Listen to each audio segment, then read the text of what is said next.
Hello everyone, welcome to Toti Talk. Within this podcast series, we're going to talk about agriculture and mechanization. And today we're going to talk with Sebastiao Marques, professional journalist from Portugal, chief editor of Abolsamia. Hello Sebastiao, how are you doing today? Hi Fabio, I'm fine, and you? Pretty fine, thank you. So first question for you, just to warm up a little, tell us something about yourself, about your professional experience and about your media. Okay, so my name is Sebastiao, as you said, and I'm 32 years old.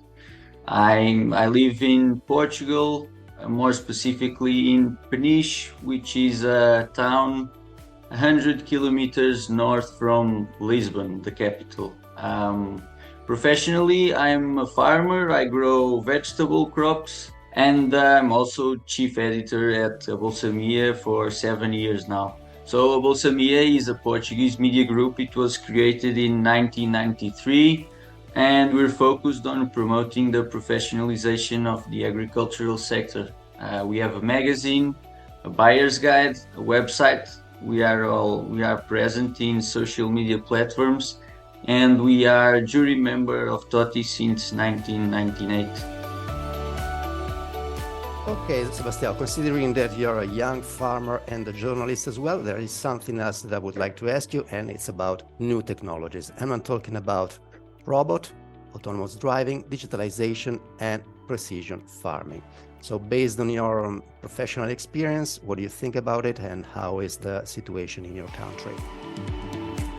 So if you look at agriculture as a whole, we can clearly identify a labor shortage. So in Portugal, just for you to have an idea, from 2009 to 2019, the overall decrease of agricultural labor force was something like 14.4%. I also believe that need drives innovation and change. And so from a farmer perspective, sometimes besides the labor shortage that we have, we also feel a bit like a prisoner in our farm. So I think that when I look at new technologies like robots, this might be one of the solutions to create a less labor intensive environment and a more interesting context to the next generations. So I believe that it can give the opportunity to farmers to look at other parts of the farm, to develop other parts of the business, and to have a more quality of life. Yeah, so if we look at Portugal specifically, and starting for precision agriculture, we can see that the use of it is still quite low. So to give you some numbers, so georeference data like satellite drone sensors to allow to target and zonally differentiate interventions such as the application of fertilizers is still in 0.3% of farms. Only 0.3% of farms referring to the availability of this data, and 0.2 carrying out cultural operations with differentiated rate. Although the areas of these farms represent a bit more, something like 4.2%. However, when we look at the crops that we're growing in Portugal, and if we look at specialty crops like olives, vineyards, almonds, which represent a big part of farming in Portugal now, we can see that robotization is going a lot to specialty crops. And so I believe that this is something that will grow quite fast in Portugal. And for instance, we already have an institution called INESCTEC, and it is responsible for the development of two robots that are working already. One is Nova Terra, and it is directed to forestry, and the other is developed with TAME. Its name is Weta, and it's an autonomous sprayer robot for vineyards, and it applies variable rates. So I believe that although quite not a fast development in precision agriculture, I believe that robots will be something very present in the Portuguese agriculture in the future.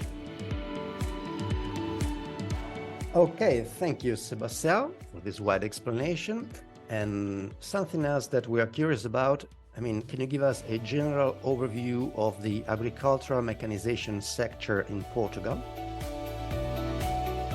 Yes, sure. So the most recent data that I have to give you is from 2019.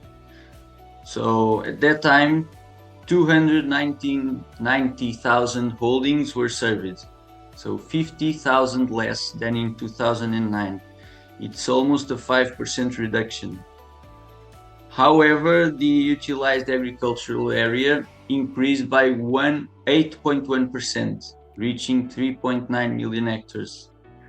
The average size of agricultural holdings increased to 13.7 hectares, and it was 12 hectares in 2009. So around 81% of farms use the tractor, own or third party. But most farms, so 51.7%, have their own tractor. Speaking about the age, the aging of the fleet of tractors, let's call it like that, more than a half, so 51.1%, is now being 20 years old or more. Okay, in 2009 it was 37.4%. The number of tractors with less than 10 years old has decreased.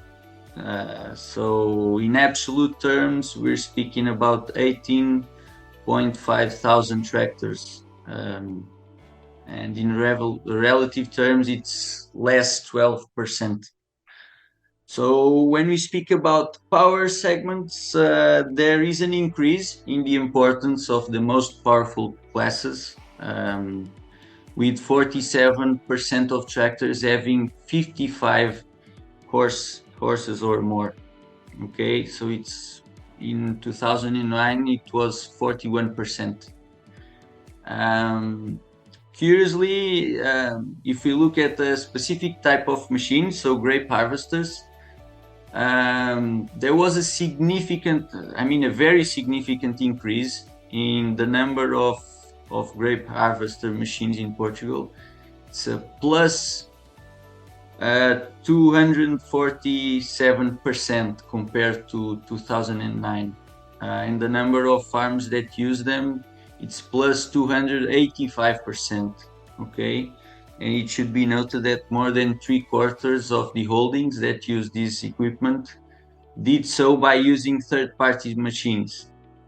That might show that this is a very professional segment in the farming agriculture in Portugal. And so that's why I was speaking to you that I believe that robotization, because specialty crops seems to be a very professionalized segment in Portugal, I believe it will grow a lot. Thank you, Sebastiao, for this wide explanation from the Portuguese perspective. We are now at the end of this episode, so thank you very much indeed to Sebastiao Marques from Portugal, Chief Editor of Abolsamia.